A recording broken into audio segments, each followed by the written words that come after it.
السلام عليكم ورحمة الله تعالى وبركاته وإذن سلام دمان أصحابتي إذا كحرم كانالكيga فرطون علي waxaa idin leeyahay soo dhawaada kheyr iyo caafimaad ku noolaada meel kastoo joogtiin farxad iyo bashbash aan idin rajeynaa saa u dhantihiin maxaan ka hadli doonaa maanta barnaamij yar oo ku saabsan youtube-leyda muqdisho sida ay views-ka ku raadiyaan iyo taytalada qaldan oo ay qortaan iyo sababta markasta keentay xasan toob in lagu dhego insha Allah soo dhawaada meel kastoo joogtiin saddexdaas qodob aan ka hadli doonaa videogan marka ugu horeysa waxaan rabaa inaan ka hadlo youtube-leyda muqdisho iyo sida ay views-ka ku raadiyaan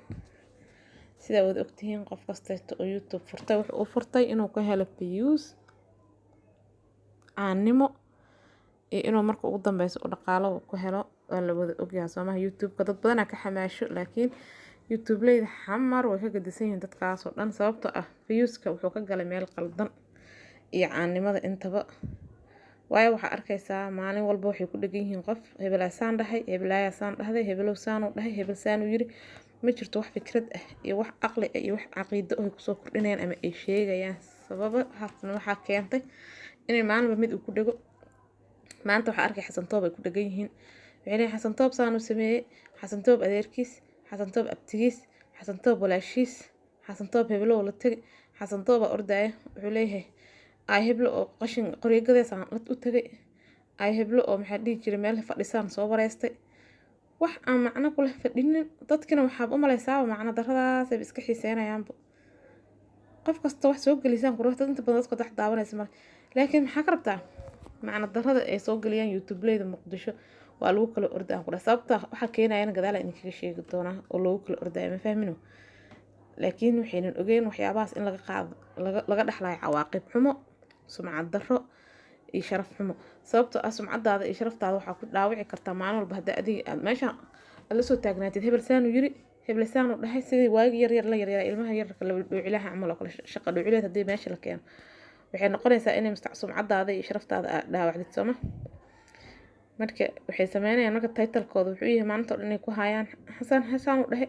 hebelowsaan dhahday heblaasaan dhahday waxaasna waa wax laga fiican yahay dad waaweyn waxay ku hadlaan ama ay ku qaraabtaan ama ay views ku raadiyaan ma ahan waxa idin dhihi lahay dad hadda caan ah noqoteen waa la idin bartay maasha Allah tiin laakiin waxaas wax ka bedela ku soo kordhiy barnaamijyo fiican oo dadku waxtar u leh wacyi gelin waxyaabo badan u qaadan kartiin noocyo badan aad dadka uga faa'iideyn kartiin waqtigiina aad gelinaysiin heblaasaan dhahday heblowsaan yiri tan kale waxa la siyaabanaha kale oo la yaabo waxay ugu noqotay xasan toob youtube kasta wuxuu ciwaan ka dhiganayaa markuu maalmo ka dansanaado xasan toob waxaan sameeyay xasan toob waxaan yeelay xasan toob wuxuu noqday muqaayad lagu shito views-ka yaa ala ark an xasan toob ama anigana kugu soo dhagaa maalin walba ku soo xigtaa views-a lagu helayaa master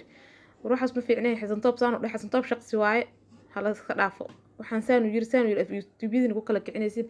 asaga xasan toob naftirkiisana hal fariina u gudbina fariintaas waxay tahay xasan toob inaa ka waantoodo ilaahay ka cabsatid oo iska dhaaftid dadka masaakiinta oo ku qaraabinaysa maanta waxaan fiirsanay daraad miya waxaan fiirsanay marshaale yare oo clip uu ka duubay live oo adigu kaaga camanay maalin kale waxaan fiirsanay cagad dahab oo nuur weershe video uu ka duubay adiga kaaga cabanay adi maxaa mar walba ka dhigay qofka laga cabto oo dhibka mar walba laga sheegto maxaa ka dhigay hadda qof fiican tahay xasan toob maxaa kugu dhacay dadka dhan maxay kaaga cabanayaan ilaa qof waxa la arki lahaa ku difaaca sooma insha Allah haddaad aragtid clipkan in iga soo jawaabtaa rajeyna sababta adig mar walba inta lagugu qaraabto oo magacaaga views loogu raadiyo iyo sababta keentay in maalin walba oo qof adiga keentay ama lagugu arkay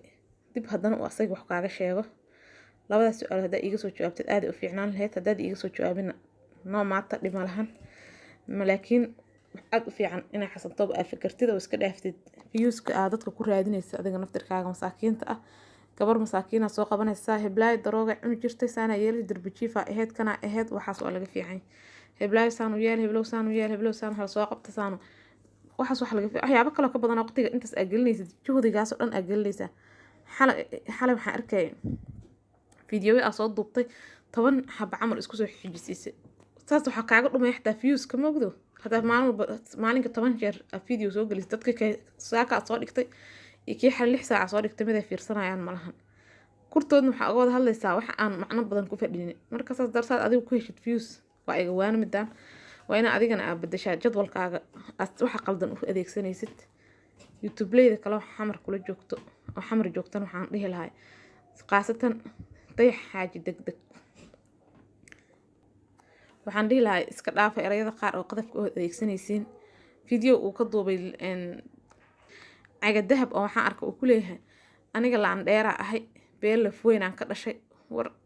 30 sano kadib ma aaminsaneen wiil dhalinyaro ah oo muqdisho kusoo karaa wuxuu ka sheekeyn doonaa beel iyo laf weyn iyo laf yar iyo waxaas qalbigiisa ku jira ma bis dheheenin laakiin wayba dhacday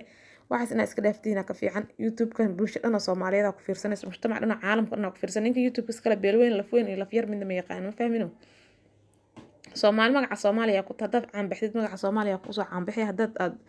maxaan dhihi jiray aad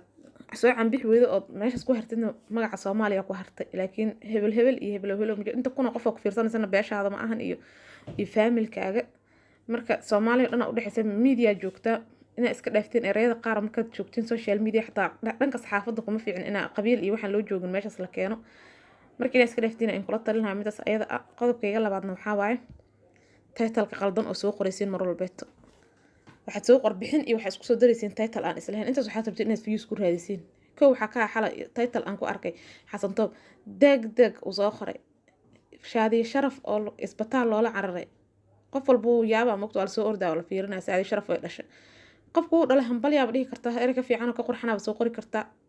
maxaa degdeg iyo maxaa dhigi jiray isbitaal loola cararay maxaa keenay wax laga fiican yahay in title qaldan iyo warka ka hadlaysay title-ka inuu isyeerin haday bulshada mar walba arkaan adoo soo qoraysid title qaldan oo title-ka ka hadlaysid iyo wax ka hadlaysid wax meesha kugu qoran ay dhaafsan yihiin waxa dhacay hadaba idin ku dhacdo in views-kiin u yaraado hadda waxa arkaysaa janaalo waaweyn oo janaal hebel aan dheheen oo waxa arkaysaa 5 maalin ka hor 6 maalin ka hor 5 kun bas ay fiirsatay awalna waxa laga yaabi jiray in 30 kun 40 kun ay fiirsato 2 maalin gudahood intaas maxaa keenay waxa keenay dhibaatada ku imaaday idinka isku keenteen oo ah inaad soo qortaan title qaldan qof walba hadaa run sheegaysa xataa waxa la beentaada hore runtaada dambe u daran tama hadaa run sheegaysiin xataa dadku waxay nacayaan title-kan qaldan oo maalin ba soo qoraysiin qofka fiirsanaysa ma iga dhaaf qof walbeeto waa wixii hore ay soo qori jireen waa waxood leeyahay maahana marka waxaan kaga diganaa iska dhaafteen title-ada qaldan oo title qurxan marka wax soo qoraysiin aad soo galisiin dadkana in ku soo jiidan kartiin oo ku soo raacaysiin mid kale waxa waay Xasan Toob mar walba horta waxa views-ka loogu raadiyo dadku waa ogaada sababtoo ah Xasan Toob walaalkiis Xasan Toob marka dhaysiin views-ka ku raadinaysiin waxa ogaateen in idin kala kacayso ama Xasan Toob waan hore uga soo hadal haddana waa in kugu celina Xasan Toob adiga iska dhaaf waxyaabaha qaar aad suubinaysid iyo dadka qaar aad bahdilaysid iyo dadka markay ka tagaan ay ku dhagantahay iyo dadka aan munaasabka ahayn maalin walba aad fiidiyaha ka duubaysid oo ayagoon u diyaarsaneen video aad ka duubtid guryahooda ugu tagtid meelaha inuu ugu diyaarsaneen aad kaga duubaysid oo kaga raadsanaysid views-ka iyo daawashada inaad ku heshid adiga marka intaas oo la isku soo duuduubo waxa imaan doonta inay idinka dhan leedin dhaho markii la arkay YouTube qof YouTuber oo Muqdisho jooga la dhaho may iska dhaaf qofkan YouTuber Muqdisho jooga duuya wuxuu sheegay malahan hore ugu soo daalin waxay sheegayaan hore u soo aragnay waxay sheegayaan beentooda isku ogaayeen haddana waana isdagaashantiin mana isdagaashanidin maalin walba mid baa ku dhagan mid kale بريسا gacmaha kula wada jirtiin raali ah ku wadatiin intaas waxa u suubinaysiin waa la ogyahay waxa u suubinaysiin ina shar oo horta waxa u sameeysataan marka koowaad shar oo dhexdiina u sameeysanaysiin sababtoo ah janaal hebel laba qof oo joogta is dagaal markii la dhaho qofkan uu orda kii kala soo fiirina jawaabtiis kan uu orda kii kala soo fiirina hadhowna idinka heshiisaatiin taas naftirkeeda waa reemagaalnimo aad soo kordhisateen laakiin wixiina ka dhiga wax oo ku salaysan waaqiciga jiro oo runta uga hadlaysiin oo mar walba ina noqon idinka dad mar walba isku dhagan oo idinka saxaxagto